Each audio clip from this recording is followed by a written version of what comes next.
नमस्कार, मैं Santosh Agarwal, tea tester, tea business developer and other business consultant.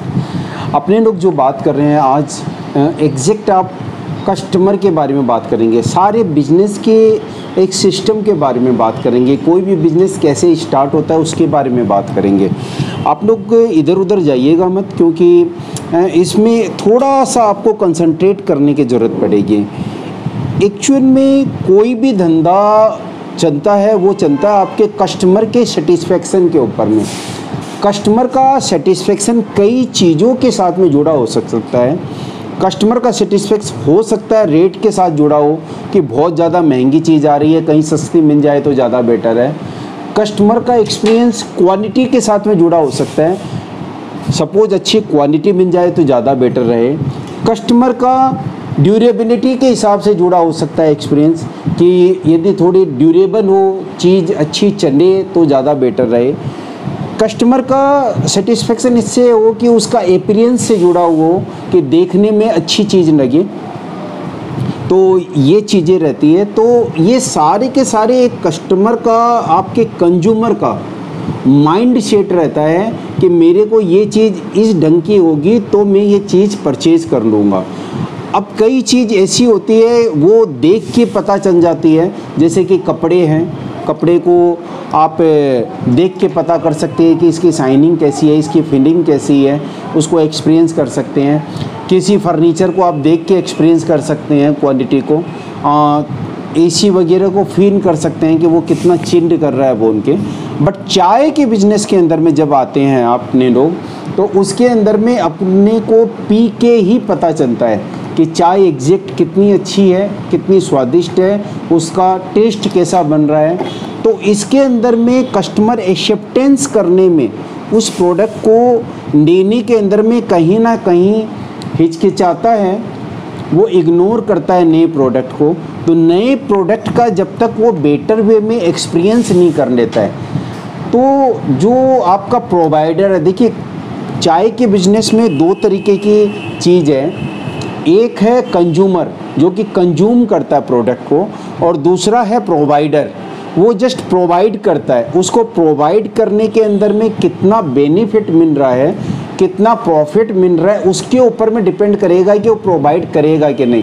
दो तरीके से कोई भी रिटेलर है वो आपको सामान बेचेगा। आइदर आप डिमांड करोगे उससे कि मुझे ये सामान चाहिए, या फिर वो आपको बेटर क्वालिटी देना चाहता है तो वो आपको देगा सामान वो, या फिर वो ये चाहता है कि भाई उसको 2 रुपये ज़्यादा प्रॉफिट हो जाए तो वो सामान आपको देगा।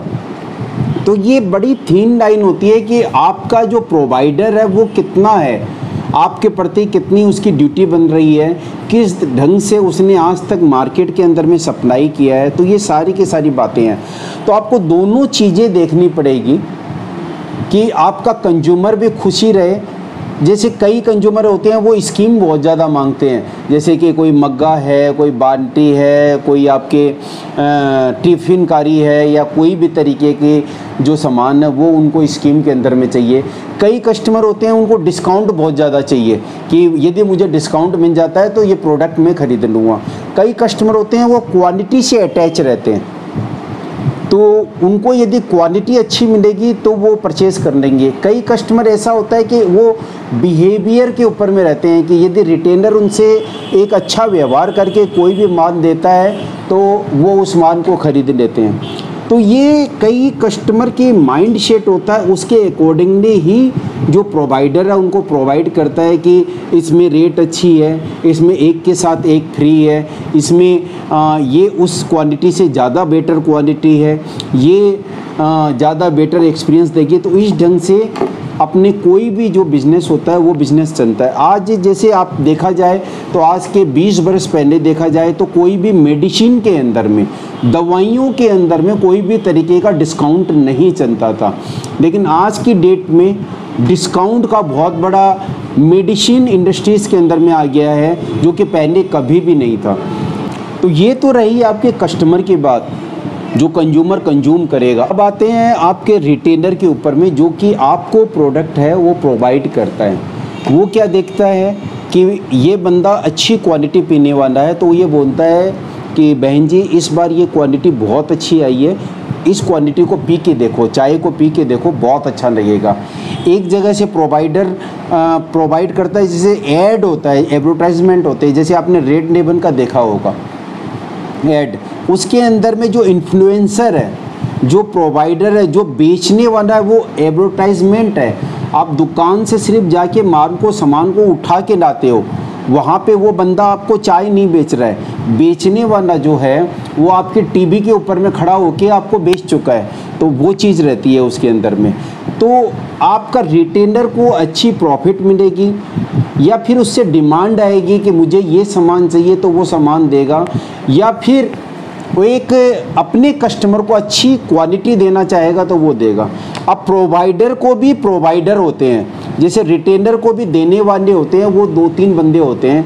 आइदर वो होलसेलर हो सकता है, आइदर वो डिस्ट्रीब्यूटर हो सकता है, या फिर ये हो सकता है कि कोई सप्लायर हो जो कि रेंडमली आ रहा है, वो बेच के जा रहा है उनको प्रोडक्ट। तो जब डिस्ट्रीब्यूटर आता है तो उसका ये काम रहता है कि रेगुलर वे में उसका एक धंधा है कि वो 10 आइटम की, 5 आइटम की डिस्ट्रीब्यूशनशिप ले रखा है और वो उस मटेरियल को देगा। जो डिस्ट्रीब्यूटर रहता है पर्टिकुलर कंपनी का ही ऑथराइज रहता है, जबकि होलसेलर जो रहता है वो कई प्रोडक्ट को एक होलसेल रेट के अंदर में देता है, जिस रेट में हो सकता है कि डिस्ट्रीब्यूटर भी ना दे पाए, जी ना कहीं हो सकता है कि आपका होलसेलर आपको उस रेट के अंदर में देता है। जैसे कि हमारी कोलकाता के अंदर में राजा कटरा बोन के एक मार्केट है, वहाँ पे डिस्ट्रीब्यूटर जिस रेट में देता है उससे भी कम रेट के अंदर में उस होलसेल मार्केट से चाय मिल जाती है। तो ये चीज़ रहता है। उसके बाद में आती है एक कंपनी के बाद कि कंपनी अपने डिस्ट्रीब्यूटर को, होलसेलर को, सप्लायर को कितना मार्जिन देगी जिसके ऊपर में कि वो धंधा करेगा, कितनी अच्छी क्वालिटी देगी कि जिसके ऊपर में वो धंधा करेगा, कितना अच्छा इन्फ्लुएंसर देगी। जैसे कि आपने देखा था कि जियो जिस समय लॉन्च हुआ था, शाहरुख खान उसका ऐड करने के लिए आ रहा था, या आज के निरमा साबुन बट्टी जो थी वो दीपिका जी आज के 30 बरस पहले आती थी कि दीपिका जी निरमा की जो साबुन की बट्टी थी उसको बेचने के लिए, या सर्फ का एक नंदिता जी बोल के आती थी आज के 35 बरस पहले के ऐड के अंदर भी देखोगे तो वो एक तरीका रहता था कंपनी का कि भाई इस कंपनी का मार्केट के अंदर में एडवर्टाइजमेंट चल रहा है तो इसको बेचने में ज़्यादा दिक्कत नहीं होगी। एक जैसे कि मोनोपोली आइटम जैसे हो गए, जैसे डिटोल ही है, एक मोनोपोली आइटम है, तो उसके अंदर में क्या है कि डिस्ट्रीब्यूटर को ज़्यादा दिक्कत नहीं होती है माल को बेचने के अंदर में, और रिटेलर को भी उसी से ही लेना पड़ेगा। तो ये कहीं ना कहीं ये होती है कि आपका कंज्यूमर कब खरीदेगा, आपका प्रोवाइडर कब लेगा माल आपसे, और आपका होलसेलर कब रखना चालू करेगा। जब कंज्यूमर मांगने लग जाएगा आपके प्रोडक्ट को तो रिटेलर को रखना पड़ेगा। जब रिटेलर खोजेगा माल तो डिस्ट्रीब्यूटर को डिस्ट्रीब्यूट करना पड़ेगा, उसे ढूंढ के उस कंपनी को पता करना पड़ेगा कि ये कंपनी किसकी है और इसकी डिस्ट्रीब्यूशनशिप मिल सकती है या नहीं मिल सकती है। होलसेलर को ये पता करना पड़ेगा कि ये कंपनी के साथ में मैं कैसे संपर्क करूं और उसका माल लेके आऊं जिससे कि मैं माल बेच सकूं। ये चीज़ें सारी की सारी रहेगी बाज़ार के अंदर में। तो जो भी अपना ब्रांड बनाना चाहते हैं या कोई नया बिजनेस करना चाहते हैं वो अपने बिजनेस में ऐसा क्या करें जिससे कि उसका कस्टमर उसके साथ में जुड़े और जो आपका रिटेलर है वो आपसे मान ले और आपसे एक धंधा कर सके। प्रॉफिट बाद में आता है, यदि आपका कस्टमर आपसे जुड़ेगा, आपका रिटेलर आपसे जुड़ेगा, आपका डिस्ट्रीब्यूटर आपसे जुड़ेगा तो आपका काम 100% होगा। तो पहले आप जोड़िए, उसके बाद में धंधा करिए, प्रॉफिट अपने आप बनेगा। यदि आपको भी ये सारी बातों की जानकारी चाहिए, आप सीखना चाहते हैं तो देखिए मैं टी टेस्टर प्रोफेशनली हूँ, बिजनेस डेवलपर हूँ, प्लस आपका बिजनेस कैसे सेट हो सकता है इसके बारे में बताने वाला हूँ। तो आप लोग मुझसे आके मिल सकते हैं कोलकाता के अंदर में, और ट्रेनिंग के लिए भी आ सकते हैं आप।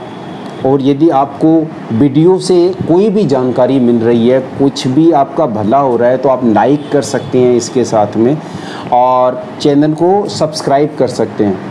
तो यदि आपको ये वीडियो अच्छा लगा हो तो चैनल को सब्सक्राइब ज़रूर करिएगा और वीडियो को लाइक करिएगा, और कमेंट जो भी आपके हैं, आपके जो भी क्वेश्चन हैं उसको भर भर के आप यहाँ पे भेजिएगा, जिससे कि मैं आपको सेटिस्फाई कर पाऊँ।